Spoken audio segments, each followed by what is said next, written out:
Okay, if you're in a controlled environment, if your dog is like within the confines of your property or your residence, if your dog's connected to you via leash, then you can always, if there's no urgency and there's no imminent threat, then if you ask your dog to do something and they don't do it, then there's not a lot of harm in just waiting.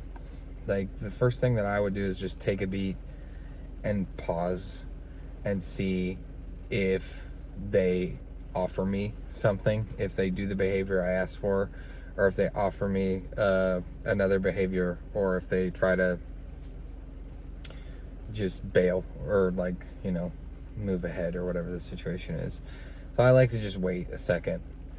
And so, like, a good example is, like, if I ask the dog to sit, like, so I'll say, like, sit, and then I'm in the habit of leaving it out here and just letting it hang out there before I take it away. So I don't say sit and then, like, it's gone, because basically I don't want to repeat the cue if I can help it, because I've already said it once. I really don't want to say it a second time. I can say it a second time tops, but, like, since that's still there, like, they can look away, and when they when they look back over, it's still gonna be there. And so, like, I'm gonna keep it, like, above their head, like, here. So when they, like, once again, if they, like, look over their shoulder and they turn back around, it's still hanging out there. Okay. So you just wait. As far as, and then, so, like, you can help them with, like, a body prompt.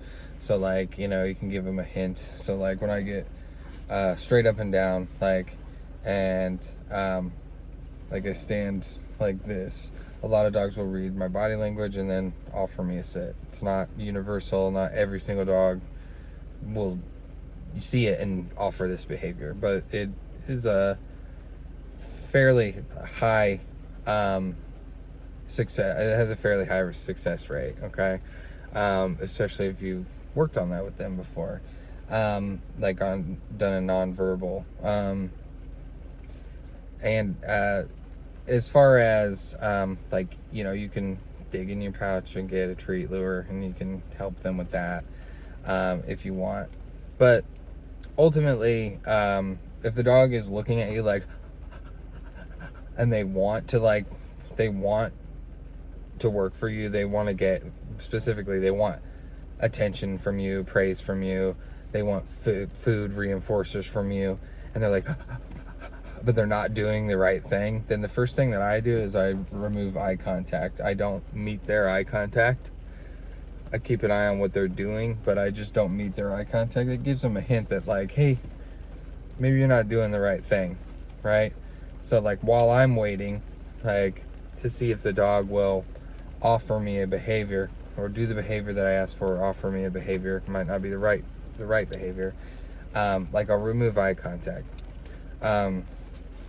Conversely, when I ask a dog to stay, I typically like to make sure that the dog is not looking anywhere but at me, my hand cue, whatever, whether I do it like this or like this. This is, like, typically a traditional stay.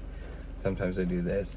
I want to make sure that they're looking in the direction of my hand cue, that they're looking in the direction of my face, that we've met, like, that, our eye contact has met one another, before I start to add distance, distraction, duration, things like that. Specifically distance or distraction.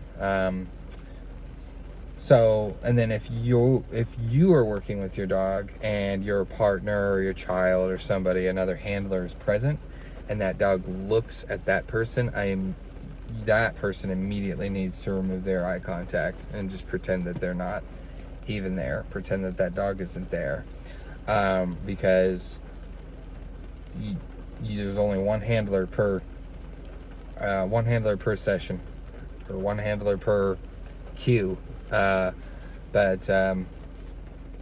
if you don't want to be complicit with the dog, not doing the behavior they're asking for, you don't want to give them permission not to do it by paying attention to them and, like, goofing with them. Okay.